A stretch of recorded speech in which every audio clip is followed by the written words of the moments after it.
E hoje a gente começa aqui no BG a exibir uma série de reportagens, 3 reportagens especiais sobre os 200 anos de um personagem que revolucionou o mundo científico com as suas pesquisas. Fez história aqui em Blumenau, no Brasil e no mundo. Estou falando de Fritz Miller, 200 anos. Johann Friedrich Theodor Müller. Eu nasci em 31 de março de 1822, em Windischolzhausen, perto de Erfurt, na Alemanha, é claro. Uma vida dedicada à ciência, fato antagônico, já que Fritz se criou num ambiente religioso vindo de uma família de pastores luteranos.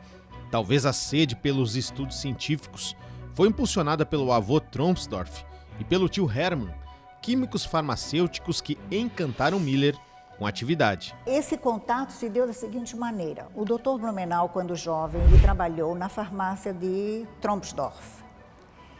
E lá ele foi ser aprendiz, conheceu o proprietário que tinha intenções de formar uma fábrica de química, que também se chamava Hermann Tromsdorf, que era filho do Bartholomäus, o pai da farmacologia na Alemanha e que teve todo um trabalho muito grandioso nessa área. Então, os dois Hermanns formaram uma amizade muito grande. Quando o Dr. Blumenau decide vir para o Brasil, a relação entre os dois, essa amizade que vai levar mais de 40 anos, ela permanece. E desse contato, o Fritz Miller já havia conhecido o Dr. Blumenau quando estava como aprendiz e depois funcionário dessa farmácia de Tromsdorf. Os tempos passaram, o Dr. Blumenau veio para cá, iniciou seu projeto colonizador e os irmãos August e Fritz decidem migrar ou para o Chile ou para o Brasil.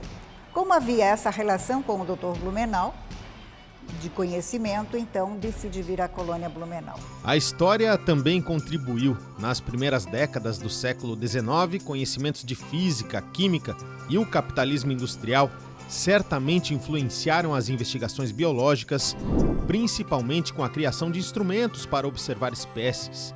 Coincidência ou não, foi nessa época que Fritz Miller ingressou na Universidade de Berlim.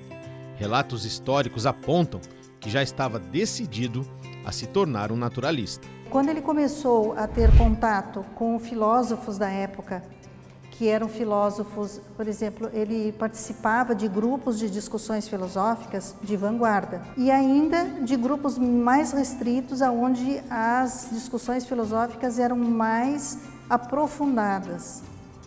Então, eu diria hoje, sim, que o Fritz Miller, ele era um anarquista, ele era um socialista, ele era uma pessoa que contestava, porque quando ele viu isso tudo, quando ele começou a ter contatos com esses filósofos, com esses expoentes vanguardistas da sua época, ele, claro, começou a mudar a sua forma de pensar.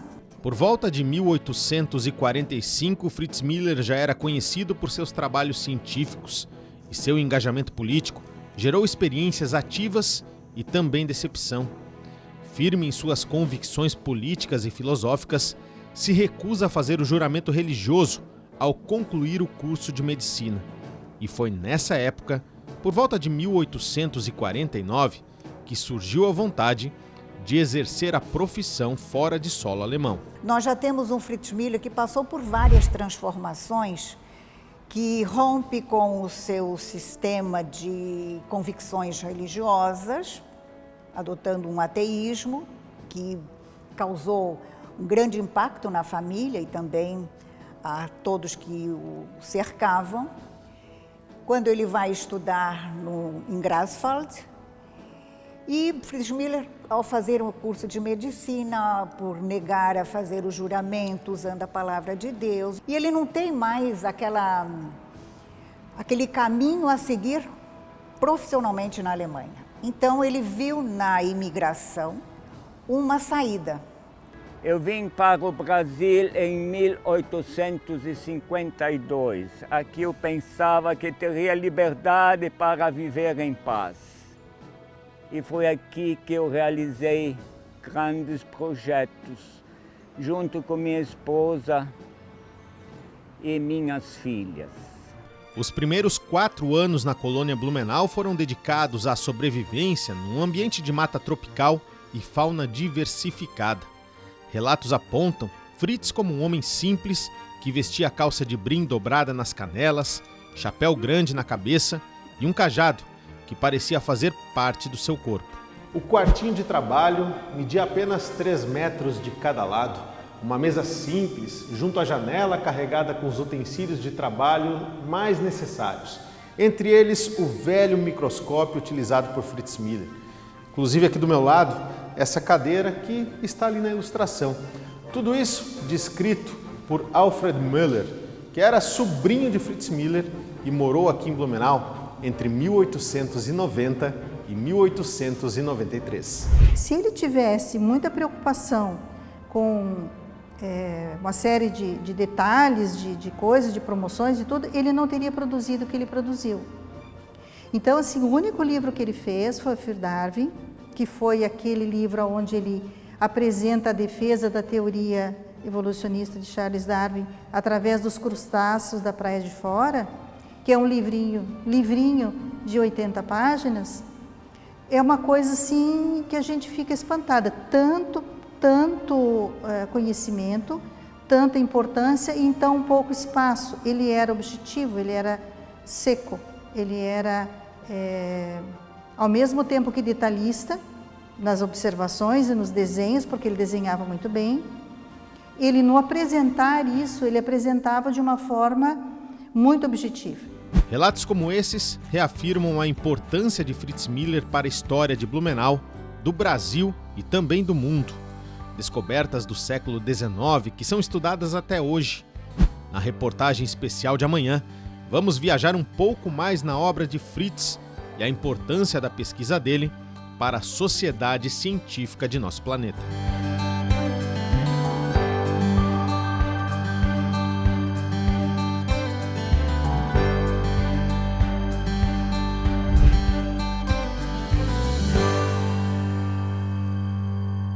Importante esse resgate aqui e amanhã, inclusive, dia 30, é o exato dia, né, dos 200 anos do Fritz Miller, né, o dia do nascimento do Fritz, né, amanhã dia 31, aliás, né, então amanhã é um dia muito especial, né, vai ser um dia marcado por muitas comemorações, né, aqui em Blumenau, inclusive, a gente vai trazer a segunda matéria amanhã dessa série especial, mais uma, né, série aqui do nosso BG.